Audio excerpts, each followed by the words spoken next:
তিনজন ব্যক্তির কাছ থেকে দোয়া নিতে কখনোই আপনারা ভুলবেন না। কয়জন ব্যক্তি?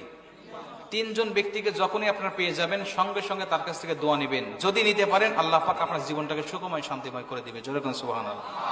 দোয়ার কোনো বিকল্প নাই, দোয়ার কোনো বিকল্প নাই। আর দোয়াও মুখুল ইবাদা। দোয়া আপনি নেবেন তাদের কাছ থেকে, আর আল্লাহ পাক তাদের উসিলায় আপনার দোয়াটাকে কবুল করে নেবে। প্রথম নম্বর ব্যক্তি হলো মা এবং বাবা। জোরে কোন সুবহানাল্লাহ।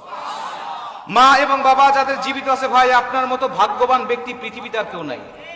যাদের মা বাবা এখনো জীবিত আছে, আপনার মতো ভাগ্যবান ব্যক্তি এখনো দুনিয়াতে আর কেউ নাই। কারণ আপনার মা বাবা, আল্লাহ রাসূল বলেছেন হুমা জান্নাতুকা ওয়া মা নারুকা জান্নাতুকা। তোমার মা বাবা হতে পারে তোমার জন্য জাহান্নাম, তোমার মা বাবাই হতে পারে তোমার জন্য জান্নাত। তোমার মা বাবাকে যদি ভালোবাসো, তোমার মা বাবার হক যদি আদায় করো, তোমার মা বাবার কাছ থেকে যদি দোয়া নিতে পারো, এই মা বাবার দোয়া তোমাকে জান্নাত পর্যন্ত পৌঁছায় দিবে। জোরে কোন সুবহানাল্লাহ। যারা চলে গেছে ভাই, যাদের মা বাবা নাই, তারাই জানে এই মা বাবার কি কদর, কি দরদ। কথা বলেন।